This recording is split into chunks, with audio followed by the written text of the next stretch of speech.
국민의힘 전당대회 당시에 한동훈 당대표 후보를 향해서 이제 공격사주죠. 이른바 의혹 받고 있는 김대남 전 대통령실 선임행정관. 오늘 오전에 서울 보증보험 감사직 사퇴 의사를 밝힌 것으로 알려졌어요. 김 전 행정관이 회사와 당정에 부담을 주고 싶지 않다. 이유로 사의 표명을 했다고 하는데 사실은 이제 이분이 거취 표명을 안 하는 것도 참 의문이다라는 얘기가 나왔었잖아요. 대단하다 이러면서 어떻게 보셨나요? 그러니까 고립무원인 것 같아요. 뭐 본인이 자초한 일인데 뭐 소위 말해서 안 깐 데가 없잖아요.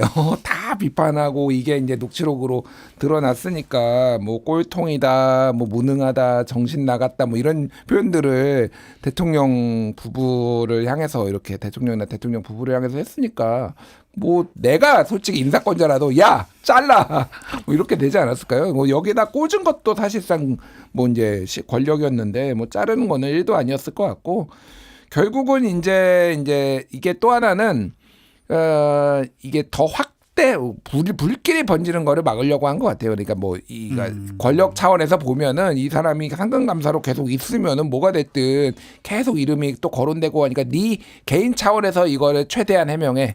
라고 이렇게 이제 보는 게 맞을 것 같습니다. 그러니까 예를 들면 국민의힘 탈당을 했잖아요. 네. 그래서 윤리위 감찰도 안 받을 수준이 됐고 만약에 이 상임감사직을 유지를 하면 국감 증인으로 채택하면 나와야 될 거예요. 그럼 거기서 여러 가지 뭐 물어볼 수 있겠죠.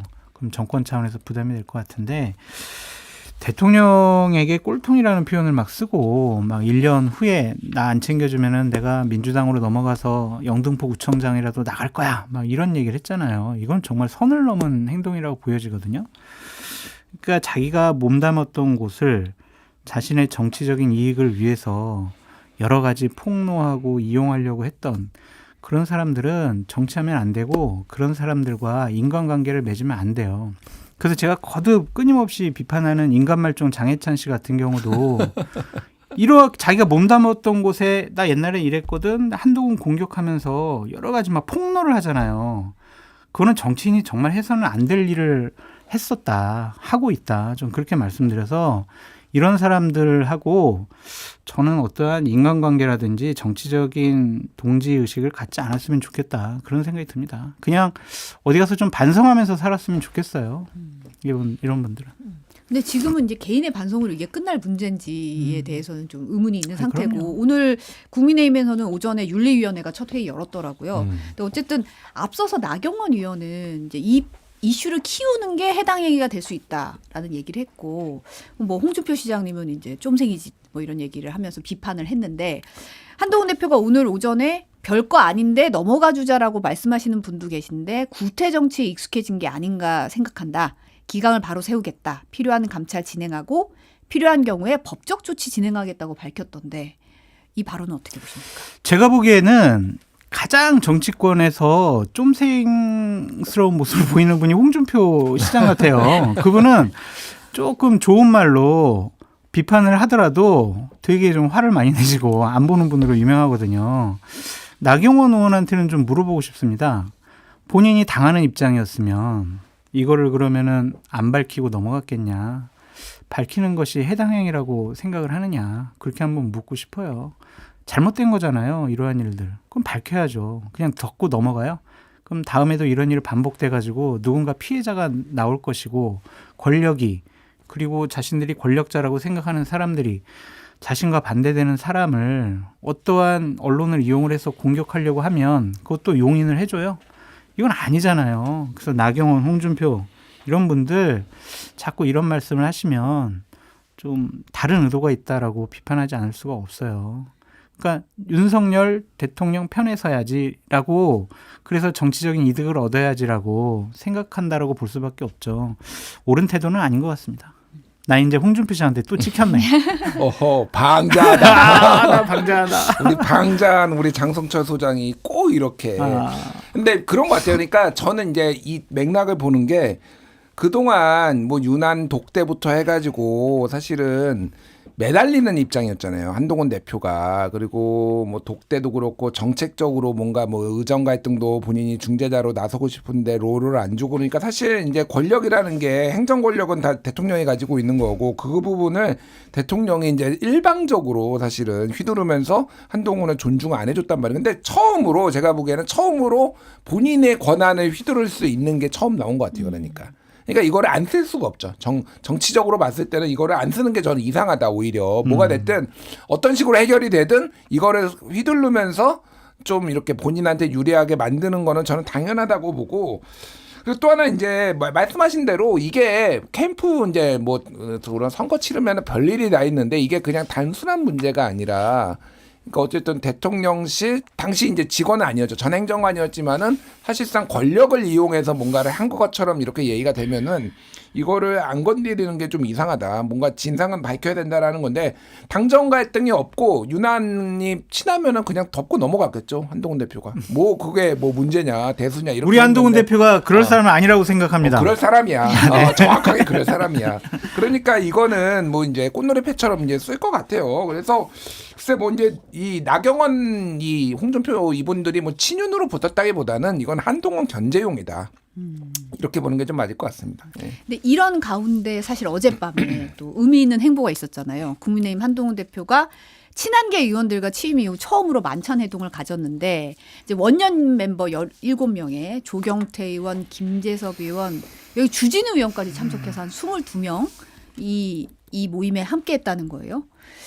한 대표가 물러나지 않겠다, 믿고 따라달라라는 말을 했다고도 이제 알려졌는데 이 만찬의 의미는 어떻게 보세요? 중간 점검. 중간 점검. 내 편 누구냐, 누가 있냐, 그걸 한번 확인해 보고 싶어 했던 것 같아요.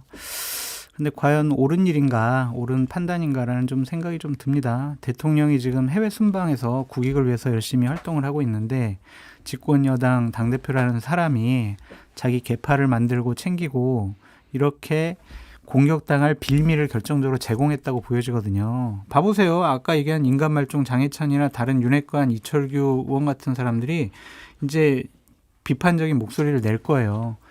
그런 빌미를 주는 게 과연 맞는 것이었느냐 좀 그런 생각이 좀 드는데 이게 오히려 안 좋을 수 있을 것 같아요. 왜냐하면 안 좋을 수 있다. 왜냐하면 새가 축소됐네 라고 사람들은 생각할 수밖에 없어요. 저희 같은 사람은. 왜냐하면 처음 전당대회 나가고 이겼을 때는 대략 한동훈 게 30여 명 해가지고 막 이름까지 나오고 그랬었잖아요. 그런데 막 끌어모았는데 이제 17명, 20명 정도밖에 안 됐다는 거잖아요. 한동훈 대표가 지난 100여일 동안 축소가 됐네, 새가 약화됐네, 정치력이 없네, 이런 비판을 스스로 받을 만한 빌미를 또 제공한 것이 아닌가 좀 그런 생각이 들고 좀 뒷얘기를 해드리면 김재섭 의원도 참석한 것으로 알려졌는데 중간에 좀 일찍 갔다고 여기 내가 인질 자리가 아닌가? 그리고 이제 주진우 의원 같은 경우에는 이게 안 알려졌으면 좋겠다라고 상당히 계속 강조를 했었는데 알려져가지고 누가 지금 연합관 UCC에 알려줬는지 강한 색출 작업이 진행 중이랍니다. 일단 주진우 의원부터 얘기를 하면은 이거가 안 알려질 거라고 생각한 게 정말 정치를 모르는구나 이분이. 그러니까 본인의 행동에 본인이 책임을 져야죠. 그러니까 주진우는 원래 친한보다는 친윤에 더 가까우니까 여기에 이제 그렇다고 뭐 한동훈 대표랑 인연이 없는 것도 아니니까 참석한 것 같은데. 이제 주진우는 찍혔을 거다 분명히. 예, 사실은 여기에서 이렇게 그러니까 줄타기하고 뭐 이런 사람들이 보통 이게 끝이 안 좋아요. 그래서 그렇게 됐을 것 같고 저는 뭐 이 시각에는 동의를 하지 않아요. 그러니까 더 축소됐다. 그냥 뭐 이제 그냥 속된 말로 똔똔이다. 그때나 지금이나 크게 확장도 안 되고 크게 축소도 안 되고 뭐 30여 명 이름이 나왔던 거는 그러니까 그냥 전당대회 끝나고 약간 우호적인 사람들이 좀 더 늘어난 거지 본인의 신념을 밝힌 이런 사람들은 그냥 딱 멤버구나. 근데 사실 저는 이 멤버가 뭐를 정치적 의사결정에 뭐를 하는 걸 본 적이 없어요. 그러니까 사실 친한계가 위축됐다라고 제가 예전에도 말씀드렸잖아요. 그러니까 무슨 발언을 하거나 이런 사람들이 있나요? 여기에 이제 장동혁 최고위원이나 뭐 김종혁, 원외지만 김종혁 뭐 이런 분들이나 본인 목소리 내고 제가 보기에는 그냥 약간 기회주의자 같은 느낌도 들어요. 그러니까 친한계라고 하는데 아무런 얘기도 안 하고 뭐 한동훈이 뭐 개파 정치가 좋고 나쁜 걸 떠나서 한동훈 개라고 자기들이 분류가 되고 참석을 했으면 평소에도 한동훈은 백업을 해줘야 될 거 아니에요. 근데 아무것도 안 하고 밥만 먹는다? 청구서 그러니까 돈 내야지. 그러니까 약간 비겁해 보여요 저는 이게. 네. 근데 지금 이 와중에 이제 홍준표 대구시장이 SNS에 나는 정치 30여 년 동안 개파 활동 해본 적이 없다. 들어온 지 얼마 되지 않은 정치 초년성 밑에서 미리부터 뭘 하겠다고 무리지어 다니는지 몇 명을 무기로 대통령을 협박하려는 건지 묘한 시기에 묘한 모임이네요 라고 글을 올렸더라고요. 제가 아까 홍준표 시장 비판했기 때문에 이 비판에 이제 발언 순서는 우리 제가 먼저 할게요. 홍준표 시장 뭐 이제 독고다이 이건 이제 뭐 이제 한자로는 특공대를 이제 독고다이라고 하는데 보통은 이제 혼자 개파 안 만들고 혼자 이제 하시는 거를 이제 얘기를 하는 건데 이거에 대한 평가가 정치권에서는 굉장히 엇갈려요. 뭐냐면은 원래 이렇게 개파 만드는 거를 안 좋아한다라는 본인이 주장한 이런 것도 있지만은 개파가 안 만들어져. 홍준표하고는 이 인간하고는 같이 정치를 할 수 없어라고 하시는 분들도 상당수예요. 진짜로 솔직히. 걷잡을 수 없다. 종잡을 수 없다. 의리도 없다. 뭐 이런 얘기를 하시는 분들도 있거든요. 솔직히. 안 만든 게 아니라 못 만든 거다. 못 만든 거다. 솔직히. 홍준표 개파를 뭐 이런 생각이 들고 당대표 할 때조차도 자유한국당 당대표 할 때조차도 개파가 안 만들어졌어요. 심지어. 그리고 최고위원하고 싸우고 그때. 그래서 무슨 얼굴이 못생겼네. 뭐 이런 뭐 성희롱 논란까지 막 있었잖아요. 그러니까 저는 홍준표의 장점이자 단점인데 어쨌든 개파를 못 만드는 것도 이것도 능력이다. 제가 솔직히. 그러니까 나 만드는 것도 능력이다. 못 만드는 거는 제가 보기엔 문제가 있어요. 그러니까. 네, 제가 정치는 혼자 하는 게 아닌데 그룹이 하는 거고 그럼 뜻이 맞는 사람 그걸 개파라고 부르든 뭐라고 부르든 그러니까 이분은 정치 안 어울리는 거 아닌가 그 생각이 듭니다. 저렇게 마음이 베베 꼬여가지고 틈만 나면 나를 비판하고 잘라버려라 평론가에서 홍준표 시장님이 그렇게 얘기하실 것 같은데 저는 패스할게요. 야, 나한테 이렇게 하고 뭔가 말을 해야 될 거 아니야. 좀 패스. 네. 근데 이 자리에서 나왔던 얘기가 우리가 한 명씩만 의원들을 더 데리고 와서 친한 게 적어도 50명 이상 만들자 이런 얘기도 나왔다고 하더라고요. 교회 전도야? 요즘에 전도 부흥 기간인데 약간 부흥 기간 약간 느낌이 나긴 했어요. 그러니까요. 이 얘기가. 근데 이제 친한 게 박정원 의원이 오늘 아침 인터뷰에서 앞으로 더 많은 의원들이 참석하는 환경으로 흘러갈 것으로 보는데 이게 우리 당의 10월 11월 위기설과 연결이 돼 있다라고 얘기를 했더라고요. 이 발언의 의미는 어떻게 보시나요? 그러니까 그렇게 그냥 만들어질 것 같아요. 그러니까 이 친한계 의원들이 자 우리 친한계 하자라고 주의 의원들을 꼬시지 않아도 많은 의원들이 국정감사 때 만약 김건희 여사와 관련된 그리고 만약 윤석열 정권 하에서 벌어졌던 권력형 어떠한 경제적인 비리, 부정부패가 좀 드러나게 되면은 친한계 의원이 그냥 자발적으로 좀 늘어나게 될 것 같다. 좀 그런 생각이 들어요. 왜냐하면 당의 중심과 구심점이 현재 당대표밖에 없잖아요. 그래서 오히려 저는 이제 10월이 지나고 11월이 되면은 한동훈 대표의 당대표로서의 리더십과 권위가 세워질 수 있지 않을까? 그렇게도 좀 생각을 해봅니다. 근데 그때가 되면은 어쨌든 정밀한 정치적인 판단과 정무적인 판단을 해야 되겠지만 대외적인 환경이 그렇게 윤석열 대통령 부부에게 녹록하지 않기 때문에 그 대안으로 당내에 있는 일단 한동훈 대표에게 힘이 모일 가능성이 높아 보인다. 그렇게 생각이 듭니다. 그러니까 뭐 이제 국감에서 김건희 국감이 될 거라고 보고 그러면은 더 이상 이제 옹호할 수 없다 김건희 여사를 뭐 이런 사람들이 이제 친한계 쪽으로 올 거라고 지금 굉장히 아니한 나이브한 생각을 하는 건데 그분들이 굳이 친한계에 와야 되나? 그러니까 중립 지역에서 그냥 여기도 아니고 여기도 아니고 그냥 가만히 있다가 표결만 하면 되잖아요. 저는 그게 그러니까 이게 아까 방금 말씀드린 이게 교회 전도야? 이렇게 말씀드렸는데 그러면 이제 교회 전도를 하려면은 뭐가 있어야 될 거 아니에요. 우리 목사님이 설교도 잘하고 잘생겼어. 뭐 이렇게 뭐라도 이렇게 해야 되냐. 뭐 떡도 많이 줘. 뭐 맛있는 것도 줘. 뭐 이렇게 해야 되는데 별로 지금 친한계가 뭐 어필을 할 만한 게 없어요. 뭐 한동훈 대표가 잘생겼으니까 오라고 할 건 아니잖아요. 그러니까 이게 그래서 제가 보기엔 굉장히 희망 섞인 그거다.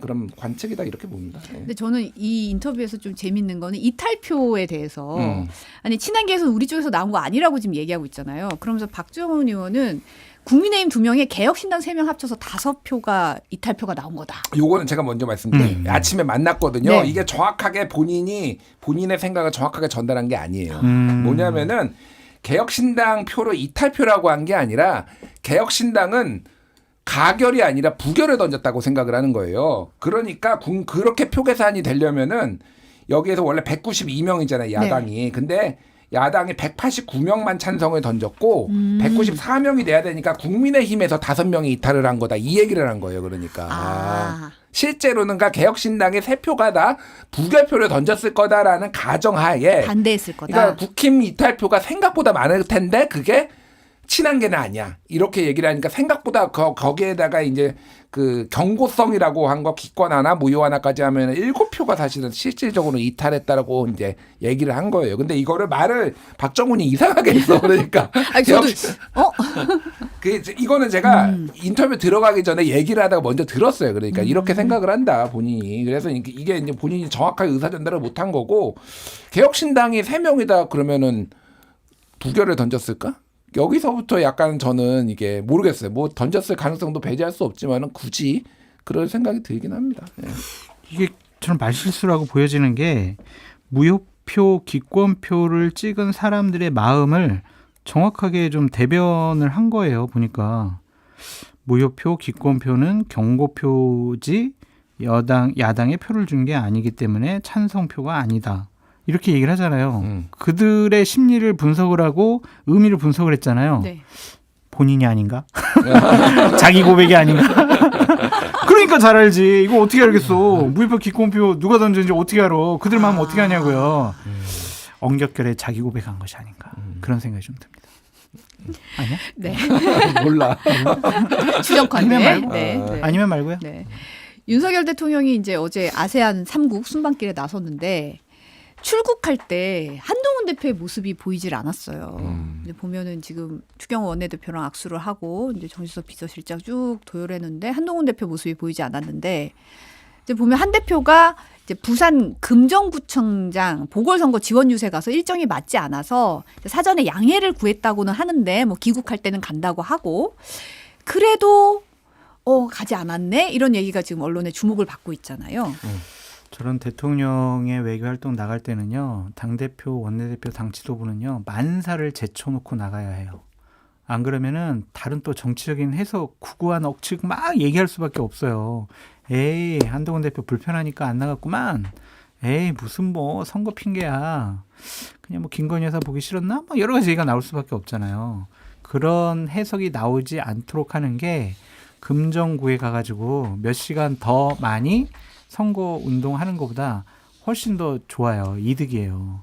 그래서 저는 이 부분은 일부러 안 나갔다. 본인 정치적인 판단에 의해서 안 나간 것이지 이것이 뭐 선거 핑계 될 일은 아니다라는 좀 생각이 드는데 대통령 부분은 아유 그냥 보기 싫은 사람 안 나왔으니까 아유 기분 좋네라고 뭐 생각했을 수도 있고 얘 진짜 괘씸하네. 이제는 뭐 나 외국 나가는데 나오지도 않네. 이렇게 해석할 수도 있잖아요. 그런 해석 나오게 하는 것 자체가 안 좋다니까. 그냥 이건 나갔어야 돼.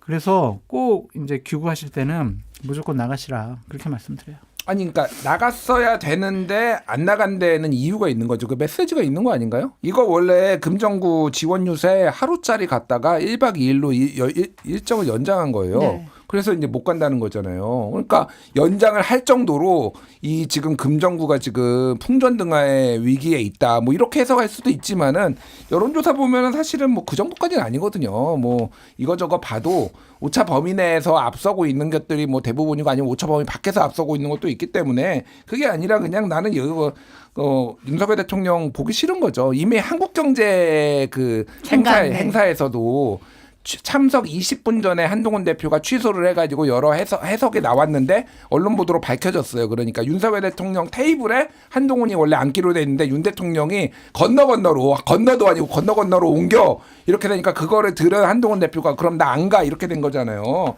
둘이 그냥 끝났다. 뭐 복잡하게 생각할 거 없어. 제가 보기에는 계속 뭐 둘의 간격이 더 넓어지면 안 된다, 좁혀야 된다 그러는데 이미 이래 이미 180도야. 한 바퀴 돌면 된다고 했잖아요. 꺾으라고 이렇게. 180도에서 이제 360도로 수렴해 가는 아니, 그러면 거죠. 한동훈이 야당으로 가야 돼. 그러면 이제 그러니까 이거는 끝났어요. 제가 보기에는 이건 끝났구나. 이 관계는 이렇게 보는 게 맞을 것 같아요. 그러니까 우리 인간관계도 그렇잖아요. 만나야 하고 만나고 싶고 만나야 하는 사람이면 내가 몸이 아프고 멀리 떨어져 있어도 길을 쓰고 와요.